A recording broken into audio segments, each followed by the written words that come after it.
फैगोन गोबां रोखोम बाथ्रा दुखु खस्थ'आ नोंनि जिबनाव फैगोन नाथाय दे जोङो पिटार जहन बादि जोङो बुंग्रा जानि जोङो जेखौ नुबाय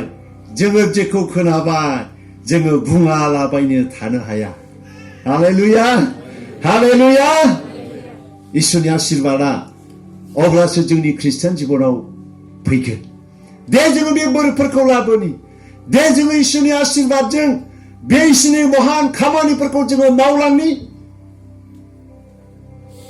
लावखारफ्रा खोन्थादोंब्ला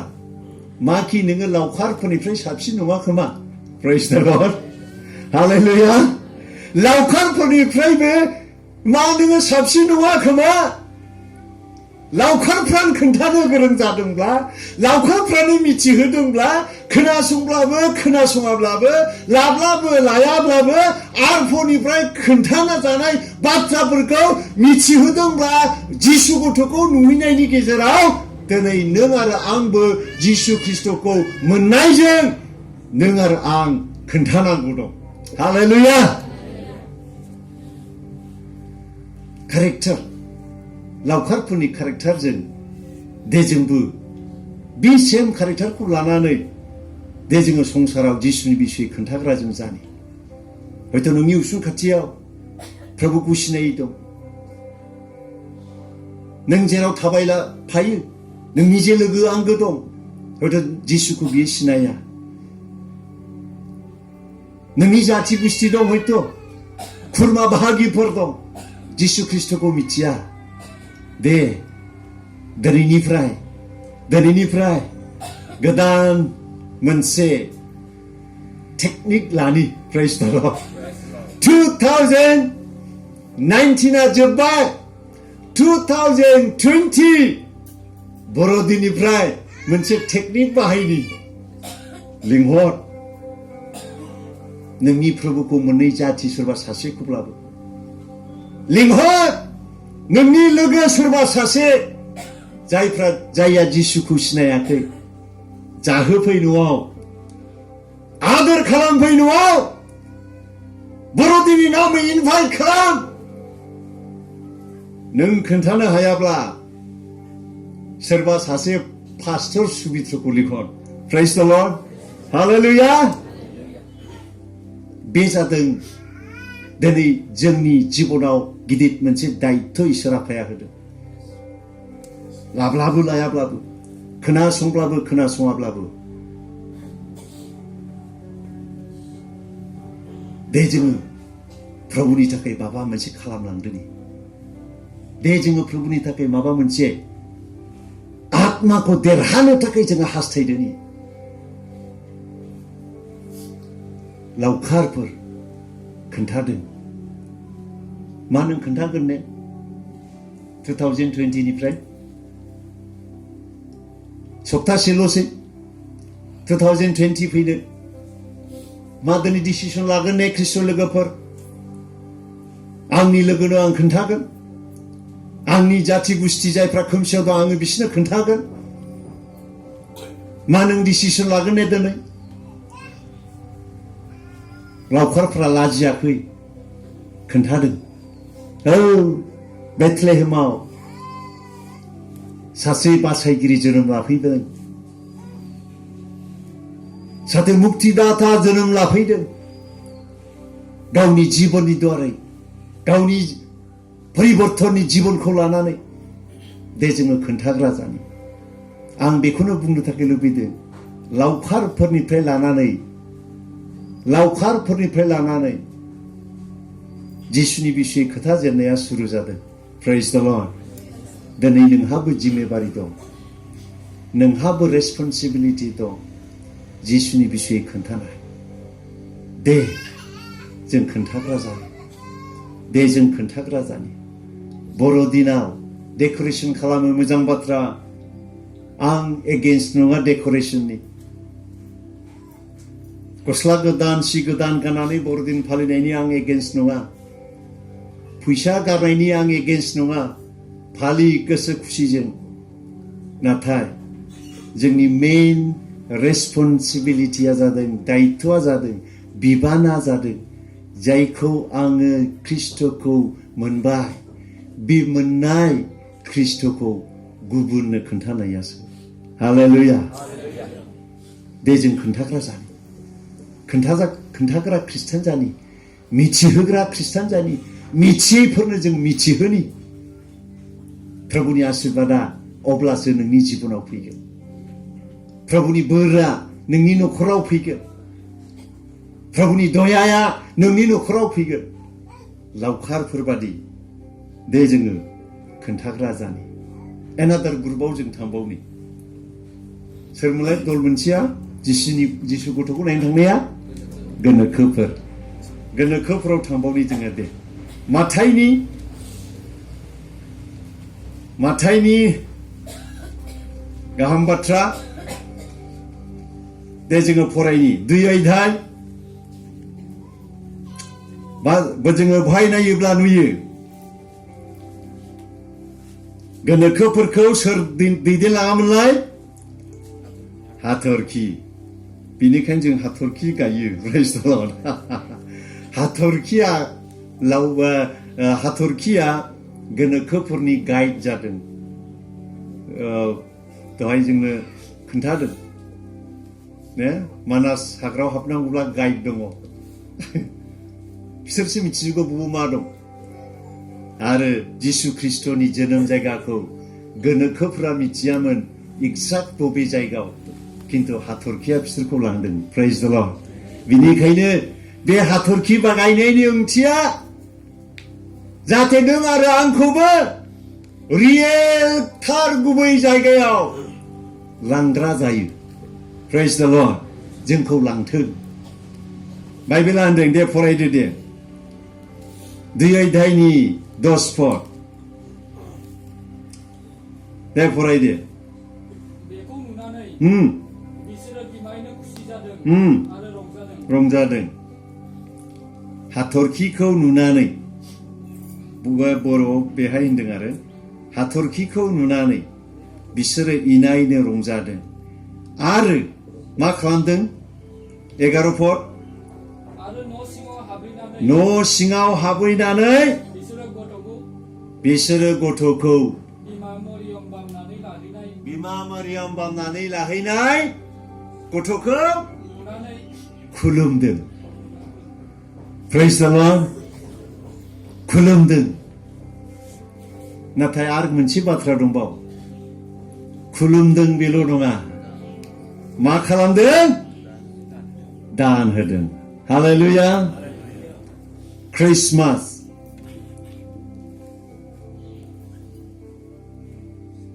क्रिसमासआ होनायनि दिन हालेलुया ग्रुप मोनसेया खोन्थाबायदों लावखारफोरा ग्रुप मोनसेया होदों हालेलुया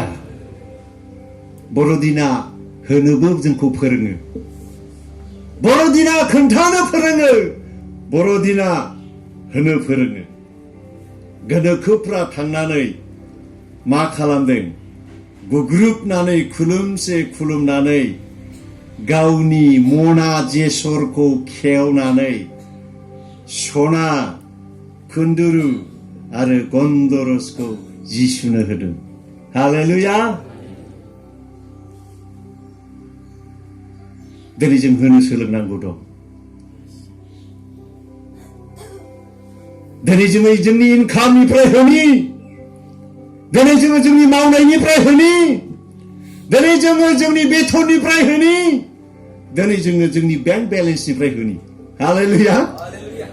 होगोन ने हालेलुया बर'दिना होनो सोलोंदों गोनोखोफोरनि जिबनजों जोङो सोलोंदों ओरैनो थाङाखै बिसोरो लानानै थांदों दाम गोसा बहुमुल्य जिनिस सना दे जोङो सनाफोरखौ गोदोनायाव आलायनानै लास्लायस्लाय खोमायाव गाननानै आलायनानै लास्लायस्लाय प्रभुनि सेवानोबो होनो सोलोंनि प्रेज द लर्ड हालेलुया गोदोनायावल' आलायनानै दादों खोमायावल' आलायनानै दादों बाक्सुआवहाय थला थला सना बुथुमावल' दादों बहुमूल्य जिनिसखौ दाम गोसा जिनिसखौ प्रभुनि सेवानि थाखायबो जोङो होनो सोलोंनि हालेलुया बेंक बेलेन्स बुथुमनानै एकाउन्टआव जमा खालामनायल' नङा बेथन मोनदों बेंकआव डिपजिट दोनदों खामायदों बिजनेसजों बेंकआव डिपजिट दोनदों आबाद मावदों दोनथुमदों नाथाय प्रभुनि थाखायबो जोङो होग्रा जानि हालेलुया लावखारफोरनिफ्राय जोङो सोलोंनि बिसोरो मा खालामदों सना कुन्दुरु आरो गन्धरसखौ प्रभु जिसु ख्रिस्टनि खाथियाव खुलुमनो फैनायजों लाबोनानै होफैदों हालेलुया नों जेब्ला खुलुमनो फैयो खालि आखाइ दाफै फै आं माबा हैनांगौ इसोरनो आंहा माबा मोनसे प्रभुनि सेवाखौ दावगाहोलांनो थाखाय आंनि आखायाव माबा मोनसे लानानै थांनांगौ दं हालेलुया फै बाइबेला होनदों खालि आखायै इसोरखौ खुलुमनो दाफै बाइबेलाव फंसे बाथ्रा दं है आं बेखौ बिराद मोजां मोनो देसाय नायसाय 1 करिन्थियावहाय दे 1 करिन्थियनि सरि 2 करिन्थिय 1 करिन्थियानो 16 अध्याय 2 पद दे फरायना होदो सोरबा मोनबायला फरायदो आं होनायनि थाखाय एसे बुंनो थाखाय लुबैदों मानोना बर'दिना गोनोखोफोरखौ नायोब्ला होफैदों बर'दिना लावखारफ्रा मा खालामदों खोन्थादों दा जों होनायनि बिषय जोङो नायनि दे फरायदो 1 करिन्थिय 16 अध्यायनि 2 पद पाउला मा होनदों मण्डलीखौ आङो नोंसोरनियाव सहैनानै खांनाङि बादि आच्छा एसे बै बाइबेल गुबैखौ फरायनायसै मबाइला एसे दस्रा दे बाइबेल गुबैखौ फरायना होदे हा खोनासं देवबार खनफ्रोमबो रबिबार खनफ्रोमबो नोंसोरनि साफ्रोमबो सोरबा सासेल' नङा प्रेज द लर्ड सोरबा फिसाल' नङा सोरबा बिमाल' नङा सोरबा फिसाल' नङा बुंदोङो साफ्रोमबो जायहा इसोरखौ खुलुमनो फैगोन देवबार खनफ्रोमबो नोंसोरनि साफ्रोमबो आरो मा होनबावदों बियो खाबु मोननाय बादि जेरै खामायनो खाबु मोनदों जेरै फैसा खामायनो खाबु मोनदों फुथुमै जमा दोननो थोनदों फुथुमनो थोनदों आंहा रबिबाराव इसोरखौ खुलुमनो थांनांगौ दं साहा दखानाव फैसा बारा दागार ओरैनो फैसा दागार गोसोखां देवबारखौबो गोसोखां आं इसोरखौ खुलुमनो थांगोन बेनिखायनो होनदों देवबार रबिबार खनफ्रोमबो नोंसोरनि साफ्रोमबो आरो खाबु मोननाय बादि जेरै नोङो फुथुमनो खाबु मोनो प्रेज द लर्ड दाउ फानदों दोन हालेलुया मैगं फानदों दोन बिजनेस खालामनायाव फैसा मोनदों दोन साख्रि मावनानै बेथन मोनदों दोन हालेलुया दे फरायफिनबाव दे आरोबाव एफा बासायनानै बेंकआव दोनै होनाखै प्रेज द लर्ड एफा बासायनानै बेंकआव दोनहै एफा बासायनानै बाक्सु सिङाव थाला मारिनानै दोननो होनाखै बाइबेला मा होनदों गावनियाव दोनथों ओमफ्राय पाउला होनदों आं थांब्ला खांबाय बायनाङै बादि प्रेज द लर्ड आं थांब्ला नोंसिनाव हद्द होनाङैनि आं थांब्ला नोंसिनाव गैया होननाय सोदोबखौ जाहाथे आं खोनानो मोना प्रेज द लर्ड एफा थिनानै दोनोब्ला थाखागोन समबारनिफ्राय लानानै सनिबारसिम दे जोङो फोरबोनि सेवानि थाखाय फुथुमनानै एफा दोनथुमनो थाखाय जोङो सोलोंनि हालेलुया दोन प्रभुनि आशीर्वादखौ नांगौब्ला दों देवबार खनफ्रोमबो नोंसोरनि साफ्रोमबो खाबु मोननाय बादि जेरै खामायनो थाखाय खाबु मोनो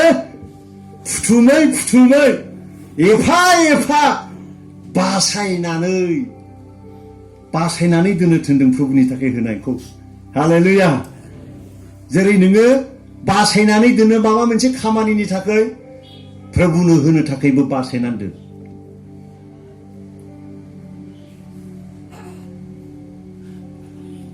दे जोङो प्रभुनो होग्रा जानि गोनोखोफ्रा होनो फोरोंदों जिसुनि जोनोम सानाव जिसुनि जोनोम साननिफ्राय होनो थाखाय फोरोंदों बेनिखायनो बोसोन बिजाबाव फंसे बाथ्रा दं बे बोसोन बिजाबाव थांसाय होग्रा जा हालेलुया मा जागोननो बांलांगोन दे फरायदो बोसोन बिजाब 11:25 दे फरायना होदो आं बाइबेल क्लासफोर बादि लानो लुबैदों होग्रा जा हालेलुया होग्रा जा बांलांसिनगोन गोबां मानसिफ्रा बांलांनायखौ लुबैयो बांसिन मोनजानो मा खालामो लटारि टिकेट लायो बांसिन मोननो थिर खेला गेलेयो बांसिन मोननो स्किम खेला लायो जोंनि हरैथ' गोग्गोम लायो नोंसिनि ओरैसो लायोना लाया स्किमनो टिकेट दङ ओरै गैथ'वा जोंनि हरै दं बाब्रै बा ओमफ्राय मेघालयनि आसामनि माबा थिर खेला दङ ए बिराद जुलु औ लाद्राबायो हो मानो लायो बांलांसिनदों हा लटारि टिकेट लायो बांलांसिनो खृष्टानफोरा मिथिबावला दा आजिखालि काली मन्दिरर हाहाय जाथे दुर्गा मन्दिरर हाहाय जाथे दान बरंनि लटारि खेला टिकेटखौथ' नायलिया लटारि ना लटारि हनै काली मन्दिर लुनायाव हनै दुर्गा मन्दिर लुनायाव फैसा हरनानै टिकेट लादों मासे दुखु गोनां बाथ्रा खृष्टानफोरनि थाखायना आं खेबसे आंनि न'जों रायदों आङो आंनिनो मण्डलिनि लादों आं नुहुरदों टिकेट लानानै दोनबाय थांबाय फानग्राया आं एसे खोमादों खोनादों दंखायो मानसिफोर खोन्थानायखा बे टिकेटआ ओरैबायदि मन्दिरनि थांनानै आमोखा हरसेरा टिकेट आं नायनि होनबाय आं टिकेटखौ नायनानै बिसिथो लाखो होनबाय आं 100 थाखा आंखौ बिहाव जायो 100 थाखा बोरायफोर होनना बुंदों 100 थाखा हरबाय नोंसोरो होननानै काली मन्दिरनिसो हरदों मोनबाय आं माथो नै जाबायसो होनबाय आं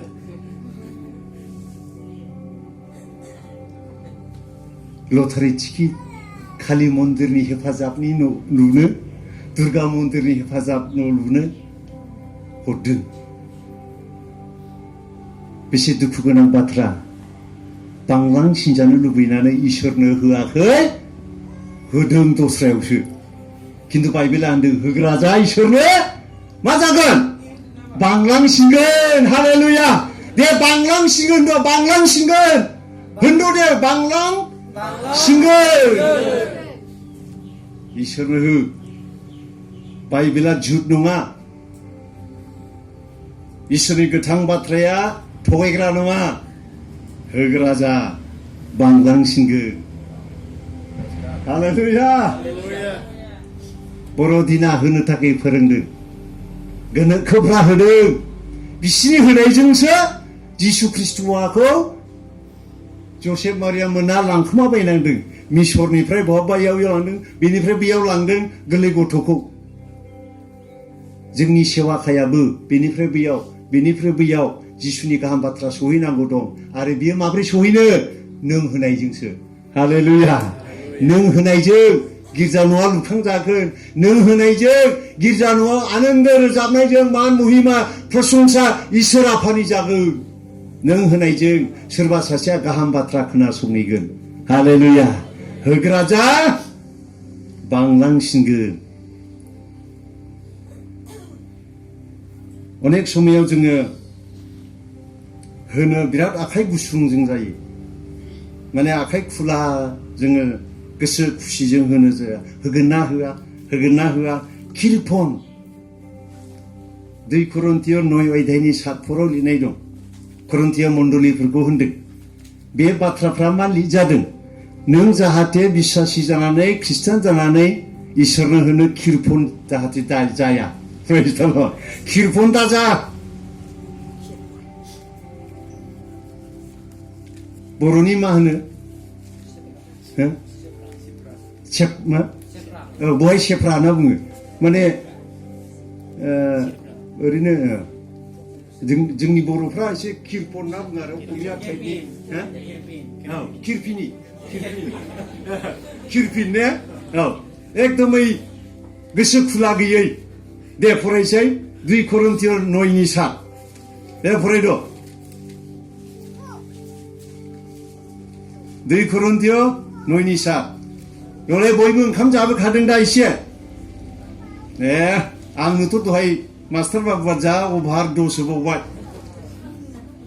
बेखौ हजम खालामनांगौबा एसे समायनांगोन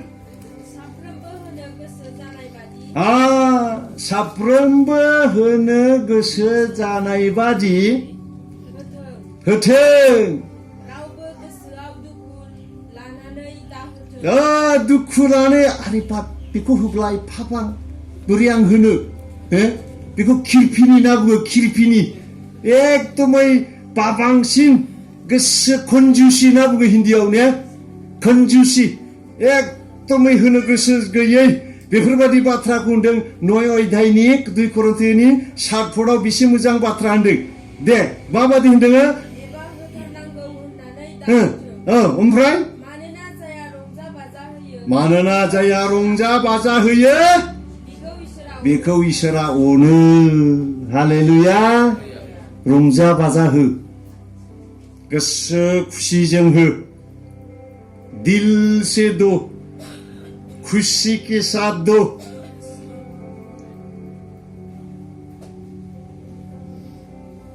देजों होग्रा जानि